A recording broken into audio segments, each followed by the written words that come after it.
बचपन में गुजिया बनाते टाइम लास्ट में जो बनता था उसे हम कहते थे तोता। जी हाँ, ये उड़ने वाला नहीं, ये खाने वाला गुजिया का तोता था।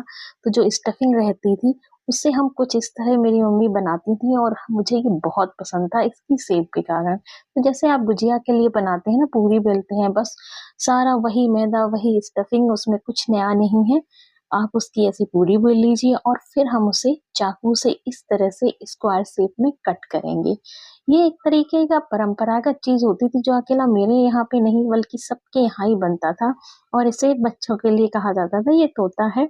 और ये 2 या 4 बनते थे, कभी भी 3 नहीं बनते थे। तो इस तरह से मैंने पूरी को ऐसे स्क्वायर शेप में कट कर लिया है। अब हम जिससे गुजिया चिपकाते हैं ना, जो मैदा की स्लरी बनाते हैं, उसको हम किनारे से इस तरह से लगा देते हैं, बिल्कुल जैसे गुजिया सांचे में चिपकती है, इसको हम ऐसे ही हाथों से बनाते हैं।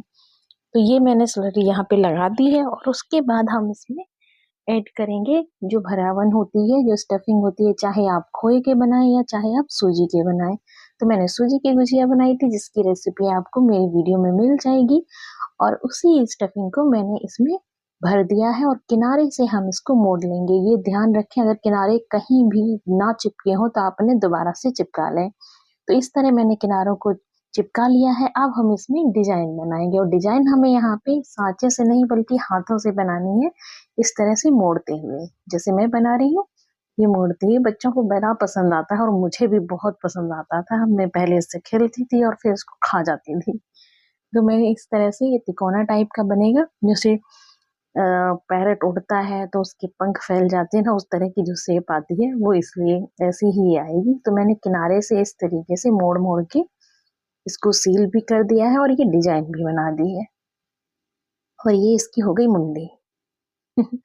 ये बहुत मजाक लगता है लेकिन ये हम लोग ऐसे ही फन करते थे। तो ये बन के तैयार हो गया है और इसी तरह हम, अगर आप 4 बनाएं या 2 बनाएं, आप बाकी के बना लेंगे। यहाँ मैंने 2 बनाई है और मैंने कढ़ाई में ऑलरेडी गुजिया वाला तेल था तो मैंने उसमें ये सेक लिया है।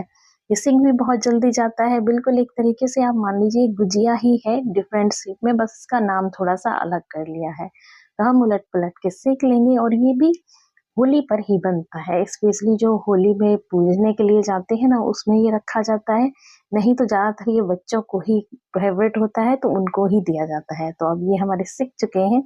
तो अगर आप बाकी भी बना रहे हैं तो वो भी बिल्कुल इसी तरह कर लेंगे। और जब ये बिल्कुल बन के तैयार हो जाए तो आप बाकी गुजिया के साथ इसको सजा के खाइए और कितने प्यारे लग रहे हैं ना। तो अगर आपको ये मेरी रेसिपी पसंद आई हो या वीडियो पसंद आया तो चैनल को लाइक सब्सक्राइब जरूर करिएगा। Follow for more, bye bye.